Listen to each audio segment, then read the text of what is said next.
Alright, so this video is about Mercury through the signs, okay? So Mercury is a planet associated with communication, learning, and ideas. Alright, it is a fast planet, so it is related to the mind and ability to think. It rules Gemini and it rules Virgo. So, but just because you're a Virgo or Gemini does not mean your Mercury is in um is in Virgo or Gemini, right? You can be a Virgo who has I have a Leo Mercury, right? You could be a Gemini and you have a Taurus Mercury. So you have to look at your birth chart to really know what your Mercury sign is. But even if your sun sign is Gemini and Virgo, or your rising sign, you are going to be affected by Mercury because Mercury has a big influence on the way that you present yourself and the way that others see you as well. So this applies as well. So Mercury is important because it is important to understand how we communicate with other people, how it affects our communication with our loved ones, with our friends, with our family, with our coworkers, with everyday people that we have to communicate with. And sometimes the root of a miscommunication, if we look at astrology, is that the people have very different Mercury signs and they're going to perceive things in a different way. So let's get started. So let's start with Mercury and Aries. So first of all, your Mercury and Aries person, I do think that you can kind of tell someone's Mercury, maybe, this is my little personal theory, based on the way they speak. Okay, so your Mercury and Aries person, kind of a loudspeaker, a distinctive voice, but loud. They like to be heard. This is not a shy, muffled person. Mercury and Aries person, you're going to hear them. You're going to hear that confidence in their voice too. Whatever they say, they believe it. They're going to say this, and they're kind of outspoken. Sometimes they don't think before they speak. Because remember, Aries is ruled by Mars. You can't really contain Mars, right? It's an aggressive planet, it's action packed. You can't really do that. So even though Mercury is ruling Aries, Aries is still going to have that Mars energy in it. You see what I'm saying? So because of that, sometimes you can have people who are Mercury and Aries where it's like they're very vocal, they are very bold, but they might not always think before it. And again, this is not me. I don't have anything against any placement really. My son has Mercury and Aries. So I'm just, he's young. So I don't know how this is going to pan out as an adult. But what I'm saying is that even with kids, you sometimes see this energy with the Mercury and Aries person where they're not really afraid to say what they have to say. Now, the problem can be with you have to think before you speak. And so sometimes you have to work with this Aries, Mercury and Aries person that you to think before you speak. You can't just say that. Sometimes they'll say things, you're like, that's not the Mercury. Aries in general, even the sun sign sometimes can lack tact. Now, if you see a very tactful Aries, it's probably because there's other placements in their chart, which makes them really good with words. But Aries is not about words. Aries is about action. And so when you take that action and you put in Mercury, this person's action is now how they speak and how they come across. And it's very direct. This is what I think. This is what I'm going to just say it. But the good thing is sometimes Mercury in Aries says what needs to be said. Where you have other people like, oh, I don't want to say that. Oh, is it going to be, how's they going to, Mercury and Aries person is like, I'm just gonna say this. And they just kind of put it out there, right? Mercury and Aries people can also have really good sense of humor. Aries can be kind of playful. Aries energy has that playful, childlike energy to it. And because they have the kind of playfulness that Aries sometimes has, they sometimes can be like comedians, or they're very funny, or they just because they say what's on their mind, it can come across as funny. Now again, some people can take offense because Aries is not a very like Sagittarius in a way, but we'll talk. Sagittarius is a little bit different, but there's not a lot of tact. With Sagittarius, there's not a lot of tact because they feel like they're trying to tell the truth. With Aries, it's literally because there's kind of sometimes not that filter, but and there's this kind of like if you want to convince a Mercury and Aries person that you're right, you have to kind of put them in that. You have to prove it to them. You have to prove it to them because their cardinal energy, Aries is cardinal direction. So the Mercury and Aries person is like very their mind is like this is it, this is my truth, this is what it is. And so if you want them to ever change their mind, you have to kind of put them in the element because remember Aries learns through experience. And so that's why even though Mercury and Aries, whether if when you're in school, sometimes you'll notice, or Mercury and Aries people, they do better through physically doing what you're teaching them. So instead of just reading it, you might have them do it, right? Or you might teach them something and then immediately have them practice it. or hands-on stuff is really good for Mercury and Aries. Aries sign, I would say, is more linked to the sciences and the math world a little bit more than like the humanities. But again, you could be good at anything. Not putting limitations on people, but I'm saying these are the tendencies of certain placements. So that's the Mercury and Aries person. You know, they can be quite entertaining, but they do have to sometimes learn to have that filter and learn to think before saying certain things and think about how those things can come across. But they also can be the voice that just says what needs to be said, kind of doesn't have that fear that some other signs have about mincing their words. Kind of sometimes can be loud, might be the loudest person in the room sometimes. Um, but that's any of the fire signs, to be honest, can be kind of loud. Mercury and Taurus. So, Mercury and Taurus, this is an earth sign. So, this person, the way they talk, I this is my theory about the voice and the talking. The Mercury and Taurus person does not talk all that fast. That's what you'll notice. They're not a very fast talker. They take a while to explain their thoughts because Taurus is ruled by Venus. Venus is a relaxed planet. It's not rushing to do anything really. So Mercury and Taurus person, you know, but they are very usually committed to what they believe because remember Taurus is linked to values and your own personal belief system. So Mercury and Taurus person, it can be very hard to sway them. They do not change their mind very easily. It is a fixed sign. So I think it might even sometimes be easier to convince the Mercury and Aries person to change their mind. But the thing about that is Mercury and Aries are going to pretend they thought that the whole time, okay? They're going to claim it. No. But Mercury in Taurus is a practical sign, it's an earth sign. And so in order for them to change their mind, their experience, that what they see has to change. You see what I'm saying? Because the earth sign, it deals with what is practical, it deals with the tangible, it deals with what you actually can see. And so if something cannot be proven and something's not literally in front of their face, it is sometimes hard for Taurus to kind of take that at face value, especially when you know Taurus is also linked to possessions and what you earn and what you gain. If they can't see it, they're really not going to believe that it's true. Mercury and Taurus can be really good at routine and learning certain things over and over and over again. So sometimes you'll find a Mercury and Taurus person that knows a lot about something in particular, but it's typically something they feel comfortable with because Taurus is a sign related to comfort and stability. And so sometimes you'll see that Mercury and Taurus person is not willing to really entertain additional subjects or additional interests because they're so comfortable where they are. And so sometimes you can even see that in schooling where a child could be really, really good at math, but they don't really try to be good at social studies or something like that. You know, there's this like need to just be within their comfort zone or afraid to try risks. And so that is something sometimes you can see with the Mercury and Taurus person. Mercury and Gemini. So Mercury and Gemini people, I've noticed a lot of them, they're fast talkers. Some of them are fast talkers. You know, sometimes you tell them to slow down so you hear what they're saying. But Mercury and Taurus, Mercury likes being in Mercury and Gemini. Mercury likes being in Gemini because it rules Gemini. So there's a natural energy exchange here between the planet and the sign. And so Mercury and Gemini people tend to be very curious.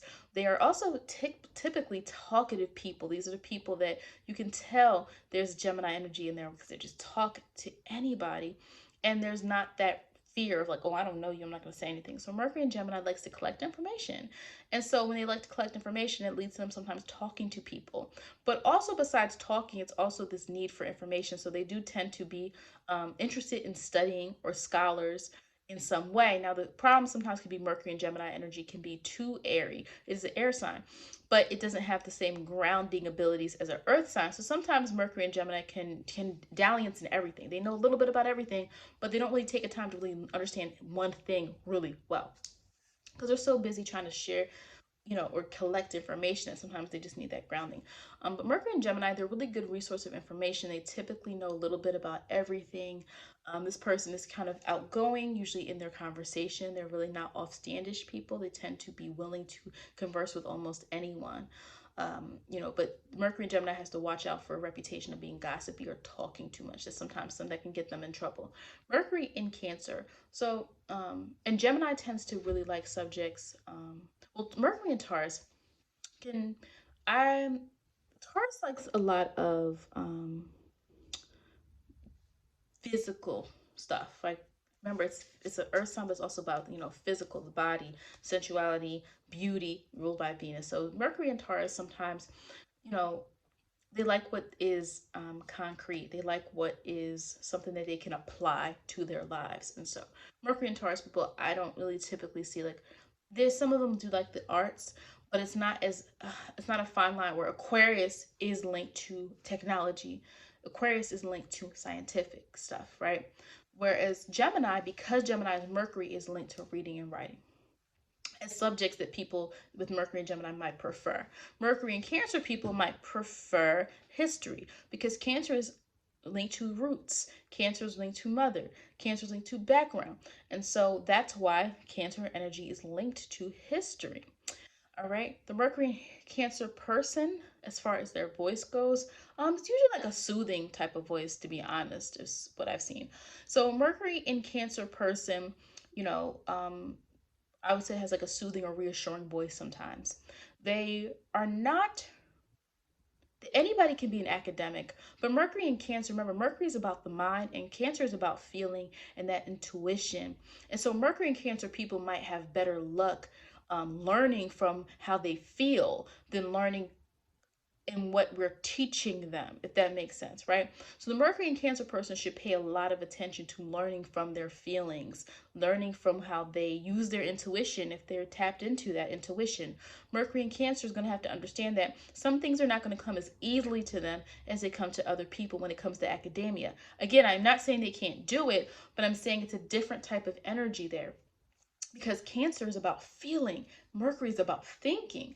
And so sometimes, there can be at odds there where like Cancer relies too much on feeling and not the thinking thought process, and sometimes that can lead them to not necessarily grasping things as much as they could because they don't want to learn about it, they don't care about it. So because of that nature, there's a tendency to draw to subjects and things that help them feel or understand things through a certain type of way. So Mercury and Cancer people can kind of shy away from things that are not feeling, right? Math and science are very literal things. They're very literal, right? Whereas Mercury and Cancer person likes to think about and feel things through a lens of like, what does this mean? What has my experience been? Let me link back to the past. How has this happened? What is going on? You know what I mean? So that obsession, not obsession, but that past is why sometimes they can be really good with history because they're really trying to use that to even understand themselves. The other thing with them is they have great memories though. Mercury and Cancer people have great memories. So sometimes even if they don't study or they don't go to school, often they're really good at duplicating what they've already done. So Mercury and Cancer can be really good with their memory. And also when they communicate with you, usually they're going to talk about what they know about you. When you talk to them, you're going to feel like they know you because they remember things about you and use that to kind of bridge that communication and have that type of interaction with others, which is really positive. Mercury and Leo. Mercury and Leo voice, it usually draws people in. There's something about the voice that draws people in. It's like overly pleasant or it's like overly just inviting because Leo is ruled by the sun. So people are drawn in. Mercury and Leo's words, right? So Mercury in Leo has the ability to really draw people in because of the way they put things or the way they say things or the way they communicate. They can be quite lively. They can have a kind of jovial sense of humor, kind of like Aries, but a little bit more inviting in like a positive type of way. Mercury and Leo, they like to be acknowledged for their ideas. So, you might want to, because Leo likes attention, right? Now, sometimes that can change depending on what house it's in. But Mercury and Leo people like attention for their ideas and their thought process. But remember, Mercury and Leo is a fixed energy. So it's really hard to get that mind to change. Now, again, it depends on what sign it's in, house. Because if you have Mercury in Leo, in a mutable house, that person might change their mind a little bit easier than someone that has Mercury and Leo in a fixed house, like second house or something like that. So Mercury and Leo people, you got to pay attention to their ideas. They want you to pay attention to ideas. Sometimes they can be a little bit prideful, right, and not be willing to listen in a way if you wound their pride. If you wound their pride, then you're gonna see that different side of that Mercury and Leo person. But typically, they have a good way of speaking to people and getting people to listen to them. So the Mercury and Leo person can be a very charismatic speaker, right? the way they say things, the way they draw attention or draw people to them in some ways. But again, Mercury and Leo can be too prideful of their ideas and not be willing to entertain new ideas within the moment, or come across as if they think their idea is the best and that, no one else's idea is as good as their idea. But, they also can be skilled with writing, because Leo can get that attention. Wherever Leo is, somebody has their Leo, like just like you see Leo risings. Like these people, they can just get attention. Wherever Leo is in someone's chart is where they can get the most attention if they pay attention to it. Now, Mercury in Virgo. Mercury in Virgo. Mercury likes being in Virgo because it rules Virgo, like it rules Gemini. So this person's analytical. They are very good at planning, getting detailed things done. It just comes to them naturally. Some people have to really push themselves to think analytically or break things down or really dissect things and not just look at them just big picture. Now, the problem with Mercury in Virgo is because sometimes you can lack big picture. Now, again, if you're a Mercury in Virgo, but you have other placements, if you're Mercury and Virgo Leo with a Sag rising or something like that, you actually might be good at seeing the big picture and a small picture. Do you see what I'm saying? So that's why I say your birth chart comes into place. You see what I'm saying? The birth chart comes into place when you actually get your birth chart analyzed. Mercury in Virgo people are really good, but they also got to fact check things. So that sometimes they're the type of person who are like, no, actually, let me look that up. Or, I didn't notice that. I noticed that they notice the small things like, no, if you look on page 15 of that report, there is a mistake there. There's a mistake there. Or, yeah, we can do that. But last time, do you know how such and such, such as? Yeah, we might. Mercury in Virgo is going to think and analyze something before they kind of communicate it. So if a Mercury in Virgo person has said something, it's typically something they've already thought about. It is not